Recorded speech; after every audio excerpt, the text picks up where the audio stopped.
எல்லா சாலைகளும் திருச்சியை நோக்கி, எல்லா திசைகளும் திருச்சியை நோக்கி,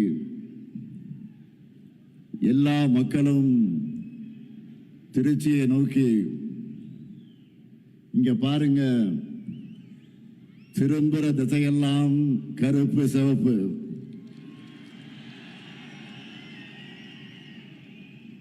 திரும்பும் திசையெல்லாம் அண்ணாவின் தம்பிகள். திரும்பும் திசையெல்லாம் கலைஞரின் உடன்பிறப்புகள். தெற்கே குமரியிலிருந்து வடக்கே கும்மிடிப்பூண்டி வரை தமிழ்நாடே இந்த சிறகனூர்ல திரண்டு சிறகனூர் பெருகனூராக ஆகியிருக்கு. எதிரிகளால வீழ்த்த முடியாத திராவிட முன்னேற்ற கழகத்தின் பெரும் சேனை இங்கே திரண்டிருக்கு. இந்த சேனையினுடைய தலைமை தொண்டனாக முத்துவேல் கருணாநிதி ஸ்டாலின் அழைப்பை ஏற்று வந்திருக்கக்கூடிய தலைவர் கலைஞருடைய அன்பு உடன்பிறப்புகளே, உங்க எல்லாருக்கும் என்னுடைய முதல் வணக்கம். வரவேற்புரை ஆற்றிய மாநாட்டினுடைய தலைவர், கழகத்தினுடைய முதன்மை செயலாளர், என்னுடைய ஆறுயிர் சகோதரர் கே.ஏ. நேரு அவர்களே, உடல்நிலை காரணமாக இங்கு வர முடியாத நிலைக்கு ஆளாக்கப்பட்டிருக்கக்கூடிய,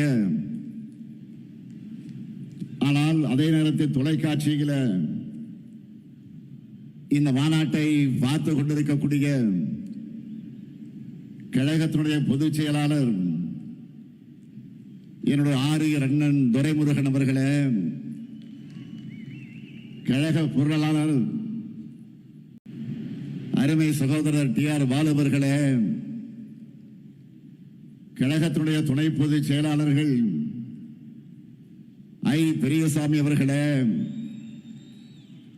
முனைவர் பொன்முடி அவர்களே, என்னுடைய அன்பு தங்கை கனிமொழி கருணாநிதி அவர்களே, திருச்சி சிவா அவர்களே, ராசா அவர்களே, அந்தியூர் செல்வராஜ் அவர்களே, மூப்பே சாமிநாதன் அவர்களே, இளைஞரணியின் செயலாளர் தம்பி உதயநிதி உள்ளிட்ட அனைத்து அணிகளின் செயலாளர்களே, பொறுப்பாளர்களே, தலைமை கழகத்தின் நிர்வாகிகளே, ஆற்றல் மிக்க மாவட்ட கழகத்தினுடைய செயலாளர்களே, சட்டமன்ற நாடாளுமன்ற முன்னாள் இந்நாள் உறுப்பினர்களே, அன்பு சகோதரர் முன்னாள் முதல்வர் OPS அவர்களே, உள்ளாட்சி அமைப்புகளின் பிரதிநிதிகளே, இந்த மாநாட்டிற்காக இரவு பகலாக உழைத்திருக்கக்கூடிய ஒருங்கிணைந்த திருச்சி மாவட்ட கழகத்துடைய நிர்வாகிகளே, உங்கள் அனைவருக்கும் என்னுடைய மாலை வணக்கம். கடந்த 3 மாசமா நாம் நடத்துவது மாநாடுகள் தான். தம்பி உதயநிதி அவர்கள் மண்டல வாரியாக நடத்தின இளைஞரணி நிர்வாகிகள் சந்திப்பு மாநாடுகள், என்னுடைய அன்பு தங்கை கனிமொழி அவர்கள் நடத்தின மகளிர் அணியின் வெல்லும் தமிழ் பெண்கள் மாநாடுகள், சென்னை, மதுரை, கோவை, திருப்பத்தூர் என மண்டல அளவிலே நடத்தப்பட்ட பூத் நிர்வாகிகளுடைய பயிற்சி மாநாடுகள்னு லட்சக்கணக்கான நிர்வாகிகள் அழைத்து மாநாடுகள் நடத்தி தேர்தலுக்கான பணிகளை தொடங்கினோம். அதற்கெல்லாம் உச்சமாக இன்று 10 லட்சம் பேர் பங்கெடுத்திருக்கக்கூடிய பெரிதினும் பெரிய மாநாடா திருச்சியில இந்த மாநில மாநாடு நடந்து கொண்டிருக்கிறது. இங்க நான் வந்தப்போ மாநாட்டு என்ட்ரியிலிருந்து மேடை வரைக்கும் நீங்க கொடுத்திருக்கக்கூடிய இந்த வரவேற்பு அடாடாடாடா, அதே போல உங்க முகத்துல பார்த்த மகிழ்ச்சி இருக்க என்னுடைய வயசை குறைச்சிருக்கு. ஆக அந்த தெம்போடு நின்று கொண்டிருக்கிறேன். போன வாரம் என்னுடைய பிறந்த நாளுக்கு போன்ல எனக்கு மற்ற மாநிலங்களிலிருந்து தலைவர்கள் எல்லாம் வாழ்த்து சொன்னப்போ என்னுடைய வயசை நம்ப முடியலன்னு சொன்னாங்க. இந்த மாதிரி என்னை இளமையா வச்சிருக்க காரணமே நீங்க தான், உங்க அன்புதான். உங்களுக்காகத்தான் நான் வாழுகிறேன். இந்த பாச பிணைப்பு, உடன்பிறப்புகள் என்ற இந்த உயிர் துடிப்பு, இதெல்லாம் இன்றைக்கு நேற்றைக்கு ஏற்பட்ட பந்தமா? திராவிட முன்னேற்ற கழகம் உருவான காலம் தொட்டு 75 ஆண்டுகளாக தொடர்கிற அன்பு இது. பேரறிஞர் அண்ணாவும் முத்தமிழறிஞர் கலைஞரும் அவர் வழிவந்திருக்கக்கூடிய நானும் இந்த பாச உணவைத்தான் உங்களிடத்தில் நான் பார்க்கிறேன். கழக வரலாற்றில் எத்தனையோ திருப்பு முனைகளுக்கு அடித்தளமிட்ட தீரர்கள் கூட்டமாம் திருச்சியில இந்த மாநாட்டை நாம் நடத்தி கொண்டிருக்கிறோம். இந்த மாநாடு எதுக்குன்னு நிறைய பேர் கேட்கிறாங்க. ஒரு கிரிக்கெட் மேட்ச்ல ஃபர்ஸ்ட் பால்ல இருந்து ரன் அடிக்கிறது முக்கியம்தான். அதே சமயம் ஃபைனல் ஓவர்களை அடிச்சு ஆடி லாஸ்ட் பால்ல வின்னிங்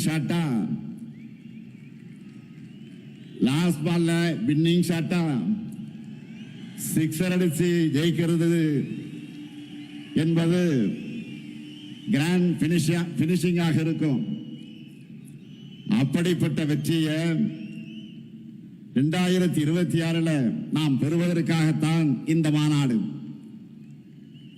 அதுக்காகத்தான் இந்த மாபெரும் மாநில மாநாட்டை இவ்வளவு சிறப்பாக ஏற்பாடு செய்திருக்கிறார் நம்முடைய மாண்புமிகு அமைச்சர் ஆர்வி சகோதரர் திருச்சியின் தீரர் KN நேரு அவர்கள்.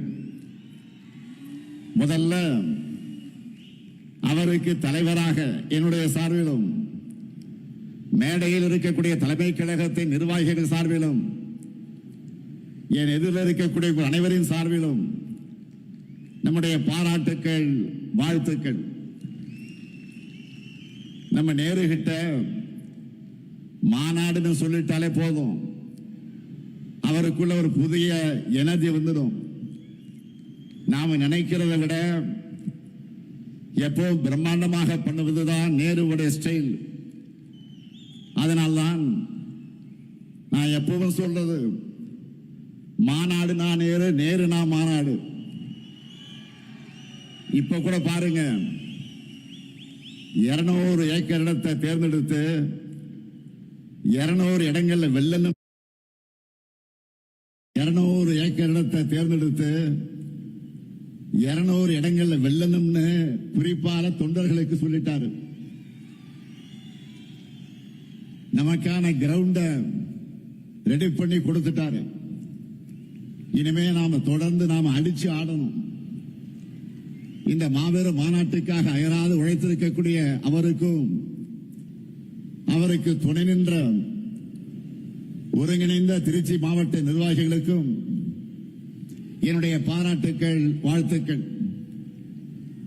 இன்றைக்கு நாம் முழங்கும் ஸ்டாலின் தொடரட்டும், தமிழ்நாடு வெல்லட்டும், இது ஏதோ தனிப்பட்ட ஸ்டாலினுக்காக முழக்கம் அல்ல. நம்மை எல்லாம் உருவாக்கின திராவிட முன்னேற்ற கழகம் தொடரட்டும் என்பதுதான் இதனுடைய உண்மையான பொருள். திருச்சியை மாநாட்டுக்காக நாம் ஏன் தேர்ந்தெடுக்கிறோம்? இது தமிழ்நாட்டுடைய மைய பகுதி மட்டுமல்ல, இதுதான் கழகத்தின் மாநாட்டு பகுதி. இன்றைக்கு நாம் நடத்திட்டு இருக்கிறது 12வது மாநில மாநாடு. இந்த 12 மாநில மாநாடுகள்ல 7 மாநாடுகள் திருச்சியில தான் நடந்திருக்கிறது. 1956 2வது மாநில மாநாடு, 1990 6வது மாநில மாநாடு, 1996 8வது மாநில மாநாடு, 2006 9வது மாநில மாநாடு, 2014 10வது மாநில மாநாடு, 2021 11வது மாநில மாநாடு, இதோ இப்போ 12வது மாநில மாநாடு. ஈரோடு தந்த பகுத்தறிவு புகழ் தந்தை பெரியார் மாளிகை கட்டி வாழ்ந்தது இதே திருச்சியில தான். தனித்தனி இயக்கம் நடத்திய போதும் கொள்கையால் ஒருபோதும் பிரியாத தந்தை பெரியாரும் பேரறிஞர் அண்ணாவும் வெவ்வேறு வழக்குகளில் ஒரே சிறையில் இருந்தது இதே திருச்சியிலே தான். ரயில்வே சந்திப்பின் ஒரு முனையில் தந்தை பெரியாரும் மறுமுனையில் முத்தமிழக தலைவர் கலைஞரும் இந்திய எழுத்து அழிப்பு போராட்டத்தை நடத்தினதும் இதே திருச்சியில தான். கள்ளக்குடி போராட்டத்தில் கைதான தலைவர் கலைஞர் சிறையில் அடைக்கப்பட்டதும் இதே திருச்சியில தான். அப்போ 1953 கை குழந்தையாக இருந்த என்னை என்னுடைய அன்னையார் தயாளம்மையார் அவர்கள் கொண்டு வந்து தலைவர் கலைஞர்கிட்ட காட்டினதும் இதே திருச்சியில் இருக்கக்கூடிய சிறையிலே தான். இது மட்டுமா, தலைவர் கலைஞர் அவர்கள் முதல்ல சட்டமன்றத்திற்கு தேர்ந்தெடுத்து அனுப்பிய குளித்தலை தொகுதி இருந்ததும் இதே திருச்சியிலே தான். அடுத்து பேரறிஞர் அண்ணாவுடைய மறைவுக்கு பின்னால் தலைவர் கலைஞர் அவர்கள் நமக்கு 50 முழக்கங்களை தந்ததும் இதே திருச்சியிலே தான். அதனாலதான் சொல்றேன், திருச்சி என்றாலே திருப்பம், திருச்சி என்றாலே எழுச்சி, திருச்சி என்றாலே உணர்ச்சி, திருச்சி என்றாலே மகத்தான வெற்றி. அப்படிப்பட்ட திருச்சியில இன்றைக்கு ஒரு மாபெரும் வரலாற்று கடமையை நிறைவேற்றத்தான் நாம் கூடியிருக்கிறோம். 1956 இதே திருச்சி மாநாட்டில் தான் லட்சக்கணக்கான தொண்டர்கள் வாக்களிக்க கழகம் தேர்தலில் போட்டியிட வேண்டும் என்ற முடிவை பேரறிஞர் அண்ணா அவர்கள் எடுத்தார்கள். அது நடந்து 70 ஆண்டுகள் ஆகியிருக்கிறது. இந்த தருணத்தில் தந்தை பெரியாரால் கொள்கை உரம் பெற்று பேரறிஞர் அண்ணா அவர்களால் பக்குவப்படுத்தப்பட்டு தமிழக தலைவர் கலைஞர் அவர்களால் வழிநடத்தப்பட்ட நாம தான் தமிழ்நாட்டை தொடர்ந்து ஆள வேண்டும் என்ற உறுதியை இந்த மாநாட்டில் எடுத்துக்கொள்ள வேண்டும். இந்தியாவிலேயே முதல் மாநில கட்சியா நம்முடைய கழகத்தை ஆட்சியில் அமர்த்தினார் பேரறிஞர் பெருந்தகை அறிஞர் அண்ணா அவர்கள். அவரது வழியில 5 முறை தமிழ்நாட்டை ஆட்சி செய்தார் நம்முடைய உயர்நீக தலைவர் கலைஞர் அவர்கள். ஒரு நீண்ட இடைவெளிக்கு பிறகு 10 ஆண்டுகள் கழித்து உங்களின் ஒருவரான என்னுடைய தலைமையில 6வது முறையாக ஆட்சிக்கு வந்தோம். இப்போ 7வது முறை மட்டுமல்ல, இனி என்னாலும் கழகம்தான் தமிழ்நாட்டை ஆளணும் என்ற சூழ்நிலைக்குத்தான் இங்கே கூடியிருக்கிறோம். இதுதான் நம்முடைய கடமை, அனைவருடைய பெருங்கடமை. இது எதற்காக சொல்லுகிறேன் என்று கேட்டால், நான் முதலமைச்சராகவும் சில பேர் அமைச்சர்களாகவும் பல பேர் எம்எல்ஏ ஆகவும் சொல்லுகிறோமா? இல்லை. நம்ம தமிழகத்தை காக்க தகுதியும் திறமையும் உழைப்பும் கொண்ட ஒரே படை நம்முடைய கருப்பு சிவப்பு படைதான். நமக்குன்னு ஒரு மாபெரும் வரலாறு இருக்கிறது. நமக்கென்று ஒரு லெகசி இருக்கு. தமிழை காத்தவர்கள் நாம், தமிழ்நாட்டுக்கு பெயர் வச்சவங்க நாம், நம் மாநிலத்தை எல்லா நிலையிலும் உயர்த்துறவங்க நாம். இப்ப கூட தமிழ் மண்ணுக்கு காவல் அரணா இருக்கிறவங்க நாம தான். தமிழ்நாடு நம்மை நம்பித்தான் இருக்கு. நாமும் தமிழ்நாட்டை நம்பித்தான் இருக்கிறோம். அதற்காகத்தான் சொல்லுகிறேன், திராவிட முன்னேற்ற கழக ஆட்சி தொய்வில்லாமல் தொடரணும். அதற்காக நாம உழைக்கணும். அதற்காகத்தான் சூழலைக்கணும். இந்த நேரத்தில் தந்தை பெரியார் 1971 தேர்தலின் போது சொன்னதை நினைச்சு பார்க்கிறேன். திமுக ஆட்சி தொடர்ந்தாதான் தமிழ் சமுதாயம் எதிர்பார்க்கிற முன்னேற்றம் ஏற்படும். இப்பவும் தந்தை பெரியார் சொன்னதை மனசுல வச்சு நம்முடைய பயணத்தை தொடரணும். இங்கே வந்ததும் என்னுடைய நினைவுக்கு வந்தது 2021 தேர்தலுக்கு முன்னால் இதே திருச்சியில இதே இடத்துல 7 மாநிலம் 6வது இலக்கு உயர்தர ஊரக கட்டமைப்பு உயர்ந்த வாழ்க்கை தரம், 7வது இலக்கு அனைவருக்கும் அனைத்துமான தமிழ்நாடு. நெஞ்சை நிமிர்த்தி சொல்லுகிறேன், இந்த 7 இலக்குகளையும் நம்முடைய 5 ஆண்டு ஆட்சியுடைய திட்டங்களால நிறைவேற்றி காட்டியிருக்கிறோம். அதனாலதான் மக்கள் மகிழ்ச்சியாக இருக்காங்க. இதையெல்லாம் நம்முடைய எதிரிகளே இன்றைக்கு மனசுக்குள்ள ஒத்துக்கொள்வாங்க. காரணம், யாராலும் மறைக்க முடியாத உண்மை இது. தமிழ்நாட்டை தொடர்ந்து புறக்கணிக்கிற ஒன்றிய பாஜக அரசு கூட நம்பர் 1 மாநிலம் தமிழ்நாடுன்னு சொல்றாங்க.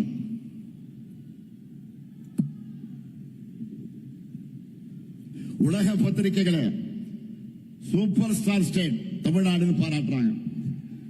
அந்த அளவுக்கு நாம கெத்தா முன்னேறி இருக்கிறோம். கடந்த 5 ஆண்டுகள்ல நம்ம செஞ்சிருக்கக்கூடிய சாதனைகளை நினைச்சு பாருங்க. எத்தனை நெருக்கடிகள், எத்தனை பிரச்சனைகள் தகர்த்து நாம முன்னேறி இருக்கோம். 3 நாட்களுக்கு முன்னாடி கூட சென்னையில 2030க்கான 14 உறுதிமொழிகளை ஸ்டாலின் ஸ்டேட்மெண்ட்னு நான் அறிவிச்சேன். அந்த மேடையில் அமைச்சர்கள் ஒவ்வொரு துறையிலும் நம்ம என்ன சாதிச்சிருக்கிறோம்னு சொன்னாங்க. 5 ஆண்டுகள்ல ஒரு மாநில அரசால இவ்வளவு பண்ண முடியுமான்னு எல்லாரும் பிரமிச்சு பார்த்தாங்க. நமக்கே மலைப்பா இருந்துச்சு. நம்முடைய சாதனைகளை பிபிடி போட்டு காட்டணும், டிவியில போட்டு காட்டணும். அதுல அதிமுக ஆட்சியோட நாம செஞ்சிருக்கிறத கம்பேர் பண்ணி சொன்னாங்க. அதுல சிலதை மட்டும் உங்களுக்கு நான் சொல்ல விரும்புகிறேன். நல்லா கவனிங்க. மக்கள் கிட்ட போய் நீங்க சொல்லணும்.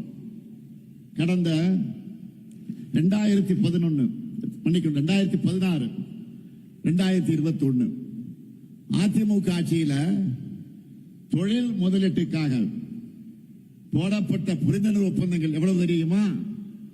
471. இதுவே நம்ம திராவிட மாடல் ஆட்சியில 1190 புரிந்துணர்வு ஒப்பந்தங்கள் போட்டிருக்கிறோம். கடந்த கால ஆட்சியில ஈர்த்த முதலீடு, அதிமுக ஆட்சியில ஈர்த்த முதலீடு 4,13,414 கோடி தான். ஆனா நம்ம ஆட்சி காலத்தில் 12,54,133 கோடி ரூபாய்க்கான முதலீடுகளை ஈர்த்திருக்கிறோம். 3 மடங்கு அதிகம். 2016-21 புதுசா 4 சிப்காட் தொழிற்பூங்காக்களை தொடங்கினாங்க. அதிமுக ஆட்சியில் 4 தான். சிப்காட் தொழில் பூங்கா. ஆனா நாம 33 புது சிப்காட் தொழில் பூங்காக்களை தொடங்கி இருக்கிறோம். ஸ்டார்ட் அப் நிறுவனங்கள் எடுத்துக்கிட்டா 2021 வரைக்கும் இருந்த எண்ணிக்கை, அதிமுக இருந்த எண்ணிக்கை எவ்வளவு தெரியுமா? 2045. இப்போ நம்ம ஆட்சியில 13,500க்கு மேற்பட்ட ஸ்டார்ட் அப் நிறுவனங்களை நம்ம ஆட்சியில் தொடங்கி இருக்கிறோம். அடுத்து வேளாண் துறை 2016 21 வரைக்கும் அவங்க ஆட்சியில் 57.26 லட்சம் ஹெக்டராக இருந்த மொத்த சாகுபடி பரப்பை இப்போ 62.3 லட்சம் ஹெக்டராக உயர்த்தி இருக்கிறோம். 5 வருஷத்துல 5 லட்சம் ஹெக்டர் உயர்ந்திருக்கு. கடந்த ஆட்சி காலத்தில் 1.3 லட்சம் விவசாயிகளுக்கு தான் இலவச மின் இணைப்பு கொடுத்தாங்க. ஆனா நம்முடைய ஆட்சியில 2 லட்சத்துக்கு அதிகமான விவசாயிகளுக்கு இலவச மின் இணைப்பு கொடுத்திருக்கிறோம். 2016-21 அண்ணல் அம்பேத்கர் அயலக உயர்கல்வி உதவித்தொகை திட்டத்தில் படிச்ச மாணவருடைய எண்ணிக்கை எவ்வளவு தெரியுமா? 2 பேர் தான் அதிமுக ஆட்சியில். ஆனா நம்ம திராவிட மாடல் ஆட்சியில 386 மாணவர்களுக்கு 160 கோடி ரூபாய் உதவித்தொகை கொடுத்து படிக்கிறாங்க.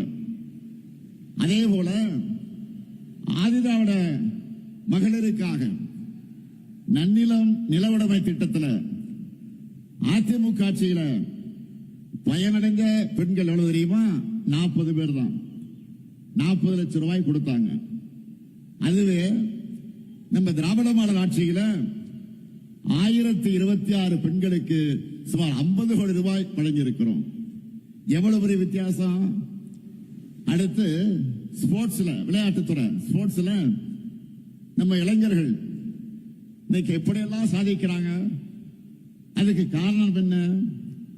விளையாட்டுத்துறைக்கு 800 கோடி ரூபாயாக இருந்த நிதி ஒதுக்கீட்ட நம்ம ஆட்சியில 2228 கோடி ரூபாயாக உயர்த்தி இருக்கிறோம்.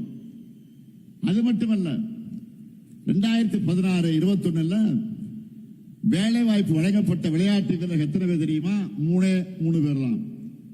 ஆனா நம்ம அரசுல 301 விளையாட்டு வீரர்களுக்கு வேலை வாய்ப்பு வழங்கி இருக்கிறோம். இப்படி எல்லா துறையிலும் லிஸ்ட் இருக்கு. மக்கள் பெரும் சுவையாக கருதுகிற மெடிக்கல் செலவுகள் போன ஆட்சியில முதலமைச்சருடைய விரிவான காப்பீட்டு திட்டத்தில் 49 லட்சம் பேர் பயனடைஞ்சவங்க. அந்த எண்ணிக்கையை நம்ம ஆட்சியில 90 லட்சமாக உயர்த்தி இருக்கிறோம். அதுக்கு காரணம் நம்ம அரசுல 72,000 இருந்த வருமான வரம்பை 1,20,000 உயர்த்தி கொடுத்தோம். இப்படி எல்லாவற்றிலும் 2 மடங்கு 3 மடங்கு, ஏன் பல மடங்கு உயர்த்தி சாதனைகளை படைத்திருக்கிறோம். இதுதான் வளர்ச்சி. அதனால்தான் வரலாற்று இல்லாத அளவுக்கு 14 ஆண்டுகள் கழிச்சு நம்ம ஆட்சியில 11.19 விழுக்காடு பொருளாதார வளர்ச்சியை நம்முடைய மாநிலம் அடைந்திருக்கிறது. நானும் தொடர்ந்து ஒவ்வொரு மேடையிலும் நம்முடைய சாதனைகள் டேட்டாவோடு சொல்லிக்கிட்டு இருக்கிறேன். செஞ்சதை கூட நம்மால முழுசா சொல்ல முடியல. அந்த அளவுக்கு ஒரு மிகப்பெரிய பட்டியல் இருக்கு. நம்ம திட்டங்களால பயனடைந்திருக்கிற எண்ணிக்கை மட்டும் சொல்ல கொஞ்சம் கேளுங்க. கலைஞர் மகளிர் உரிமை தொகை 1,31 லட்சம் பேர். காலை உணவு திட்டம் 19,34,000 குழந்தைகள். புதுமை பெண் திட்டம் 6,95,000 மாணவிகள். தமிழ் புதல்வன் திட்டம் 5,40,000 மாணவர்கள். நான் முதல்வன் திட்டம் 49,90,000 பயிற்சி சான்றிதழ்கள். விடியல் பயணம் திட்டம் 910 கோடி பயணங்கள். மக்களை தேடி மருத்துவம் 2,56,00,000 பேர். இன்னும் காப்ப நம்மை காக்க 48 திட்டம். 4 லட்சத்துக்கு அதிகமான உயிர்கள். பல்வேறு ஓய்வூதிய திட்டங்கள் மூலமா 30,50,000 பேர், பட்டா பெற்றவங்க 23,56,000 பேர். உங்களால டோட்டல் போட முடிஞ்சுதா இல்லையா? இன்னும் ஏராளமா இருக்கு, பெரிய லிஸ்டே இருக்கு. ஆனா அதையெல்லாம் நீங்க டோட்டல் போட்டு மக்கள் கிட்ட சொல்லணும். இப்ப தெரியுதா ஏன் நான் அடிக்கடி வெல்வோம் 200 சொல்றேன்னு? இவ்வளவு செஞ்சிருக்கிறோம். 200 தொகுதி உறுதியா இல்லையா? கேட்கல. உறுதியா இல்லையா? 200 தொகுதி உறுதியா இல்லையா?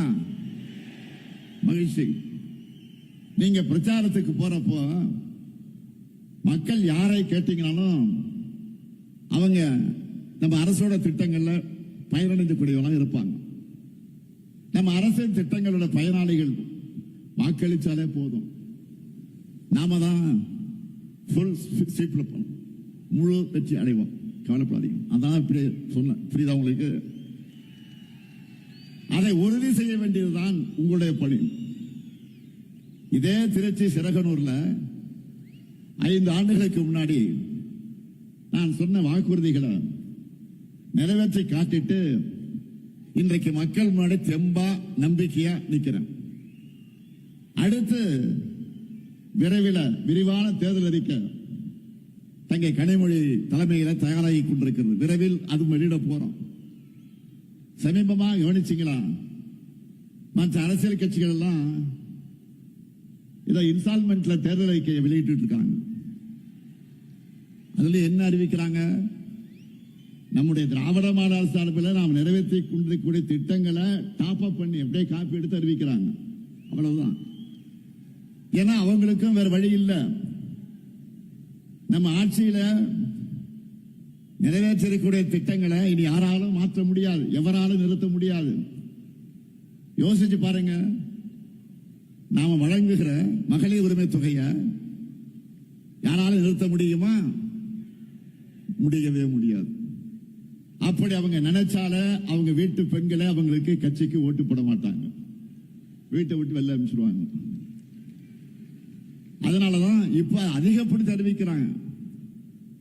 அடுத்து பள்ளி குழந்தைகளுக்கான காலை உணவு திட்டத்தை யாராவது கை வைக்க முடியுமா? சொல்லுங்க, முடியுமா?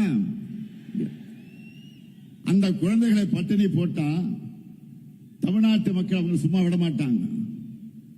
அதே மாதிரி பெண்களுக்கான விடியல் பயண திட்டத்தை அவங்களால மாற்ற முடியுமா?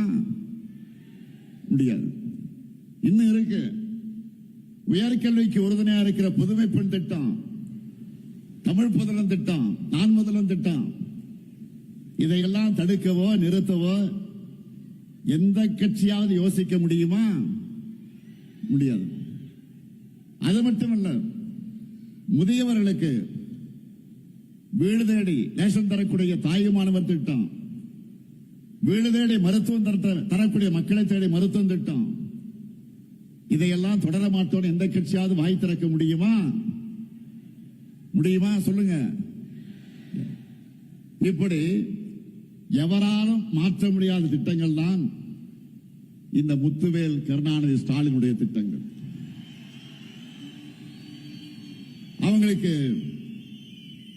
தேர்தல் அறிக்கைக்கு கண்டென்ட் கொடுக்கிறத இந்த ஸ்டாலினுடைய திட்டங்கள் தான். அதனால்தான் உறுதியோடு சொல்றேன், இந்த திட்டங்கள் தமிழ்நாட்டில் இருக்கிற வரைக்கும் இந்த முத்துவேல் கருணாநிதி ஸ்டாலின் தான் தமிழ்நாட்டை ஆளுவான். நாம இவ்வளவையும் செஞ்சுட்டு மக்கள் கிட்ட வாக்கு கேட்கிறோம். ஆனா அதிமுக கூட்டணி சாரி அப்படி சொன்னா மோடி அமித்ஷாவும் கோச்சிப்பாங்க. என்டிஏ கூட்டணி சொல்லணும். கூட்டணிக்கு பேர் வைக்க கூட முடியாத நிலையில தான் இன்றைக்கு அதிமுக இருக்கு. சரி, அவங்க சொல்ற மாதிரி அந்த என்டிஏ கூட்டணி தமிழ்நாட்டுக்கு என்ன பண்ணி இருக்கு? கடந்த 5 ஆண்டுகள்ல நமக்கு தர வேண்டிய கல்வி நிதி, ஜல்ஜீவன் திட்ட நிதி, 100 நாள் வேலை திட்ட நிதி, பேரிடர் நிவாரண நிதி, நாம கேட்ட எதையும் தரல. மாநிலத்துக்கான சிறப்பு திட்டங்களையும் தரல. ஏன் கோவை, மதுரை, திருச்சி இந்த மாவட்டங்களுடைய மெட்ரோ உள்ளிட்ட எந்த உட்கட்டமைப்பு திட்டங்களுக்கு அனுமதி தரல. நாம கேட்கிறது நன்மை செய்யணும், ஆட்சி பொறுப்புக்கு வரணும் என்ற எண்ணம் அவங்களுக்கு இருந்திருந்தா அடிப்படையா மாநிலத்துக்கு கேட்டதையாவது அவங்க கொடுத்திருக்கணும். எதுவுமே இல்லையா? பாஜக தமிழ்நாட்டுக்கு தந்ததெல்லாம் என்ன தெரியுமா? ஆளுநர் மூலமாக குடைச்சல், மாணவர்களை உயிரோடு விளையாடக்கூடிய நீட் தேர்வு, இந்தி திணிப்பு, மிரட்டி பார்க்க ரைடுகள், இப்படிப்பட்ட ஆட்சிதான் பிரதமர் மோடி சொல்லுகிற என்டிஏ ஆட்சி. தமிழ்நாட்டுக்கு எந்த நன்மையும் செய்யாத இவங்க தான் நம்ம எதிர்த்து நிற்கிறாங்க. தமிழ்நாட்டு மேல எந்த அளவிற்கு வன்மம் இருக்குன்னு சொல்லணும்னா, தேர்தல் வருதுன்னு கூட தெரியாம, அதை பற்றி கவலைப்படாம, நமக்கான எதையும் அறிவிக்க இவங்களுக்கு மனசு வரல. நான் கேட்கிறேன், இப்படி திட்டமிட்டு தமிழ்நாட்டை புறக்கணிக்கிற என்டிஏ கூட்டணிக்கு எங்க மக்கள் எப்படி வாக்களிப்பாங்க? எந்த நம்பிக்கையில நீங்க தமிழ்நாட்டுக்கு வரீங்க? தமிழ்நாடு கேட்கிறதெல்லாம் நான் சொல்லுகிற என்டிஏவுக்கு நோ சொல்லக்கூடிய, நமக்கு கொடுப்பதெல்லாம் கேட்பதையெல்லாம் நோ என்று சொல்லக்கூடிய என்டிஏவுக்கு தமிழ்நாடு நோ தான் சொல்லும். இங்க உங்களுக்கு எப்பவும் நோ என்ட்ரி தான். உங்க டப்பா என்ஜினுக்கு தமிழ்நாடு எப்பவுமே நோ என்ட்ரி தான் சொல்லும். சில நாட்களுக்கு முன்ன நான் சொன்னேன், இந்த தேர்தல் தமிழ்நாடு வெர்சஸ் என்டிஏ, இன்னும் சொன்ன தமிழ்நாடு அணியா டெல்லி அணியா என்று பார்க்கிற தேர்தல் என்று சொன்னேன். உடனே நம்ம எதிரிகள் என்ன சொன்னாங்க? இது சட்டமன்றத்திற்கு நடக்கிற தேர்தல் தானே, இதை ஏன் தமிழ்நாடு வெர்சஸ் என்டிஏன்னு சொல்றாரு? என்கிற மாபெரும் இயக்கம் தேர்தல் நேரத்தில் மட்டும் மக்கள் கிட்ட வரக்கூடிய கட்சி அல்ல, மக்களின் உரிமைகளுக்காக எப்போதும் களத்தில் நிற்கக்கூடிய கட்சி. எங்களுக்கு தெரியும், தமிழ்நாட்டோட, தமிழ் மொழியோட, தமிழ் பண்பாட்டோட உண்மையான எதிரி யார் என்று எங்களுக்கு எல்லாமே தெரியும். அந்த எதிரியை எதிர்க்கக்கூடிய தெம்பும் திராணியும் கொண்ட ஒரே இயக்கம் திமுக என்பது மக்களுக்கு நல்லா தெரியும். அதிமுக என்கிற முகவடியை போட்டுக்கிட்டு வந்தா எங்களுடைய தமிழ்நாட்டு மக்களுக்கு உங்களை அடையாளம் தெரியாம போயிடுமா? உங்களுடைய முகத்திலே கிழிச்சு தமிழ்நாட்டு மக்கள் கிட்ட நாங்க அம்பலப்படுத்துவோம். தமிழ்நாட்டை எப்படியாவது நம்ம கிட்ட இருந்து விழுங்கி விடலாம் என்று நினைக்குது இந்த காவி கூட்டம். எங்க கருப்பு சிவப்பு போட்டால் இருக்கிறவரை அது நடக்கவே நடக்காது. உங்க அப்பனே வந்தால் நடக்காது, நடக்க விட மாட்டோம். இது அவங்களுக்கு எல்லாம் தெரியும். அதனாலதான் அதிமுக என்ற கட்சியை கொஞ்சம் கொஞ்சமாக விழுங்குறாங்க. அரசியல்ல நேர் எதிரியா இருந்தாலும் அதிமுக தொண்டர்கள் மேல நாங்கள் உண்மையாக பரிதாபப்படுகிறோம். அவங்களுடைய உணர்வுக்கு மாறாக கட்சியை கொண்டு போய் டெல்லியில் அடமானம் வச்சுட்டாரு பழனிசாமி. தன் சொந்த நலனுக்காக, சுயநலத்திற்காக எப்படியாவது முதலமைச்சராக ஆகணும் என்ற நப்பாசையில பழனிசாமி அடிமையா கிடக்கிறாரு.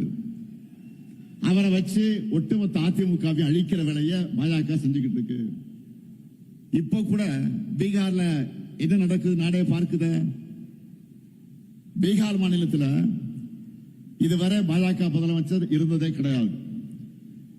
நிதிஷ்குமார் அவர்களை முன்னிறுத்தி தேர்தலை ஜெயிச்சுட்டு இப்ப காரியம் ஆனதும் அவரை ஓரங்கட்டிட்டு பாஜக முதலமைச்சரை உள்ள கொண்டு வர போறாங்க. இதையே தான் தமிழ்நாட்டிலும் பண்ணலாம்னு ட்ரை பண்றாங்க. நான் அடிச்சு சொல்றேன், சேலஞ்ச் பண்ணி சொல்றேன், இந்த முத்துவேல் கருணாநிதி ஸ்டாலினும் எங்க திமுக இருக்கிறவரை பாஜகவால் தமிழ்நாட்டை ஆள முடியவே முடியாது. ஜெண்டர் பல்ட்டி அடிச்சாலும், என்ன முகமடி போட்டுக் கொண்டு வந்தாலும், புதுசா யாரை கூட்டிக்கிட்டு வந்தாலும், எத்தனை ஏவல் அமைப்புகளை வச்சு மிரட்டி பார்த்தாலும், தமிழ்நாடு எப்பவே உங்களுக்கு அவுட் ஆஃப் கண்ட்ரோல் தான். நாங்கள் பார்க்காத படையெடுப்பா, திமுக பார்க்காத மிரட்டலாம். நீங்க இந்தியா மேப்பில் இருக்க எந்த மாநிலத்து மேல வேணும்னாலும் காவி அடிச்சிடலாம். ஆனா தமிழ்நாட்டில் உங்க பாச்சா பலிக்கவே பலிக்காது. இங்க எப்பவுமே நாங்க தான், எங்க மண்ணில் நாங்க தான் ஜெயிப்போம், நாங்க மட்டும்தான் ஜெயிப்போம். இங்க கூடி இருக்கக்கூடிய ஒவ்வொரு உடன்பிறப்பும் மக்கள் கிட்ட போகும்போது சொல்ல வேண்டியது என்ன? நடக்க இருக்கிற தேர்தல் திமுக வெர்சஸ் என்டிஏ கிடையாது, தமிழ்நாடு வெர்சஸ் என்டிஏ.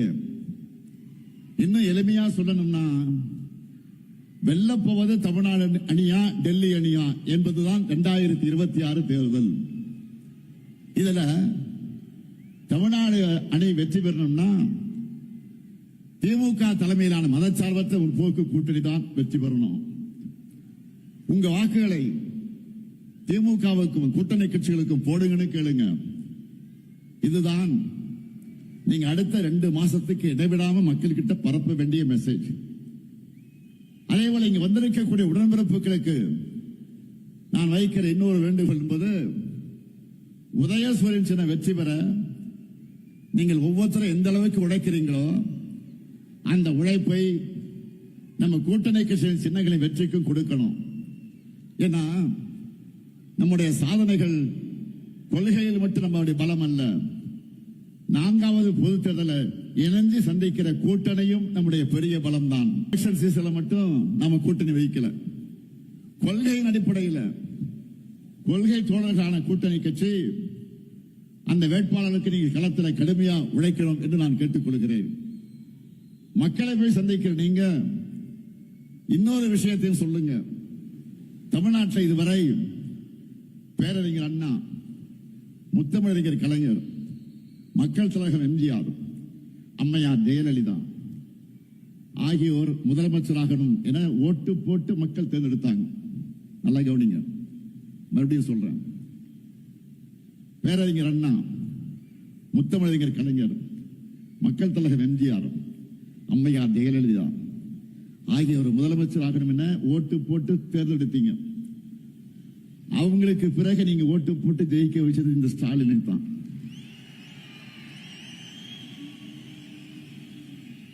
கடந்த 5 ஆண்டு செய்திருக்கக்கூடிய சாதனைகளை விட